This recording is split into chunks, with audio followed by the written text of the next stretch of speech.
Almost a year ago, we were all waiting for the Ryzen 7000 series, the manufacturer's first venture into the world of DDR5 memory.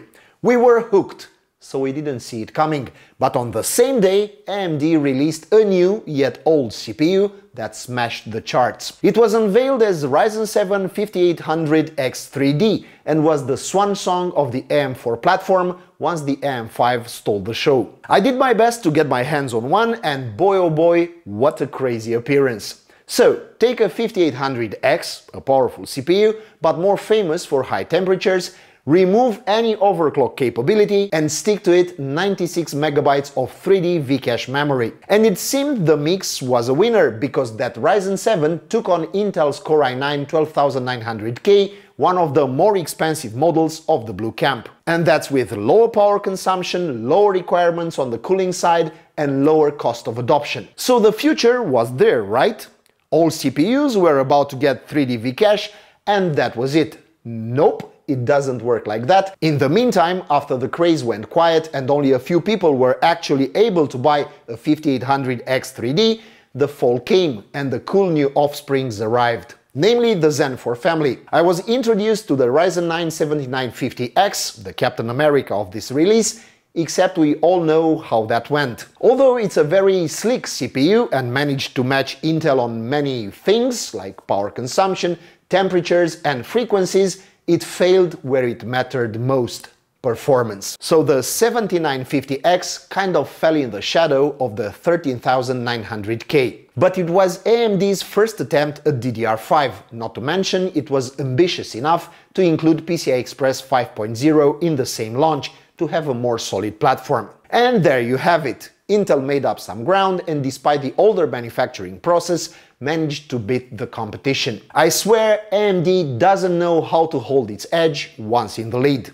Anyway, 4 new AMD processors came out, after which people began to wonder, cool, but are we getting something cheaper? Will those CPUs ending in 3D ever come again? And then came the non-X CPUs, which frankly were cooler than the first ones. Lower power consumption, better temperatures, comparable frequency and performance. AMD learned from its mistakes and the platform matured. But today I want to introduce you to something else, and that is the new Ryzen 9 7950X3D.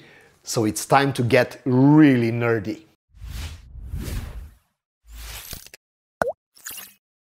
Let's start by taking a look at the specs of the new 7950X3D. At first glance, it looks pretty much on par with the standard 7950X, meaning we have the same 16 cores with 32 threads, the same 5.7 GHz boost clock, same L2 cache memory capacity, and that's where the similarities end. The differences start with a lower base frequency on the new CPU, but the real difference is in the power consumption, which has dropped from 230 watts to only 162. But obviously the biggest news is the 3D Vcache memory, which is double. 128 versus 64 megabytes. That's pretty much how they look face to face. Quite similar, but so different. And the sharp eye will notice an even more important difference: the TJ Max value, which in the case of the X3D is 89 degrees Celsius. This means the CPU is capped at this temperature and will run full blast until this temperature is reached, at which point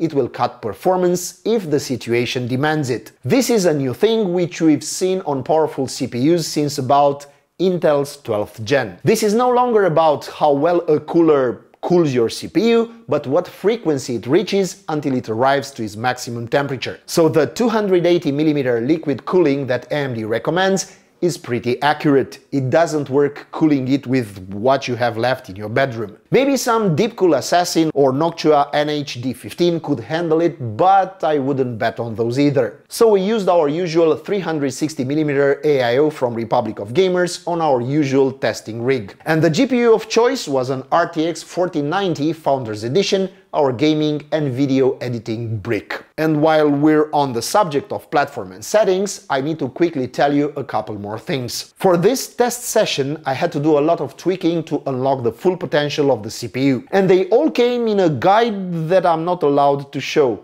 I only had to follow about 40 freaking steps, and after about half an hour of swearing and following instructions, I was done, meaning I had installed and optimized this animal of a CPU. Or I suppose, so it's time to see, for one, if it worked, and then how good it is. So we have a Ryzen 9 7950X3D set up on a test rig with 32 GB of DDR5 memory at 6000 mega transfers per second, a super fast NVMe SSD from Samsung, a 360mm liquid cooler from ROG, and Nvidia's RTX 4090 Beast. All this on a 1200 watts PSU. And I already happen to have a 7950X on the platform as a daily driver, so I had a comparison base. For those who don't know, the 5800X3D was performing worse than the standard 5800X in benchmarks. Although more efficient in many aspects, the 5800X3D also came with some limitations: slightly more unstable boost, lower frequencies, no overclocking support,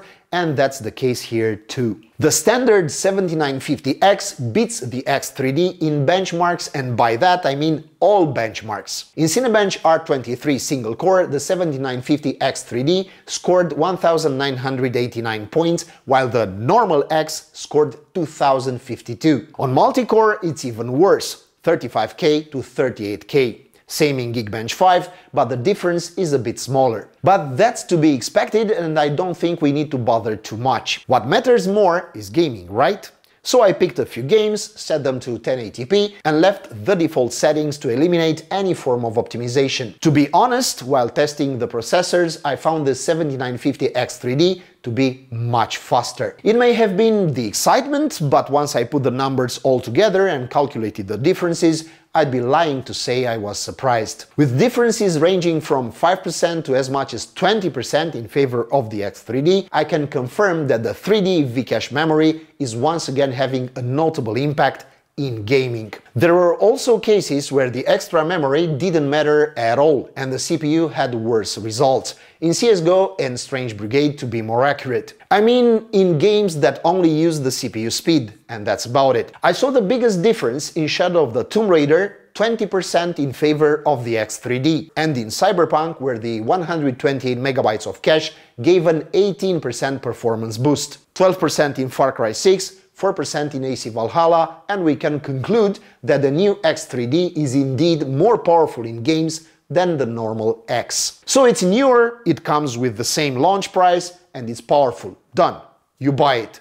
Or not really. I can't say I don't recommend it, but at the same time I can't overlook the weird behavior the X3D sometimes has. I told you from the beginning that the TJ Max value is 89 degrees Celsius, and here I ran into the first problem. Although it has lower power consumption than the 7950X and it's cooler, it doesn't quite reach its maximum frequency in boost. In my tests, it didn't come even close to 5.7 GHz, bumping into a threshold at 5500. It seems the new CPU does not reach its maximum frequency because of the limitation caused by the maximum temperature. But to me, that points out another problem. In a normal configuration, the 7950X can be optimized to have lower power consumption and better temperatures, plus overclock just from the PBO2 settings. Nothing complicated, no special tricks, just point and click, like in games. But here it's more complicated. This 3D Vcache memory is fussy. It doesn't handle well voltage changes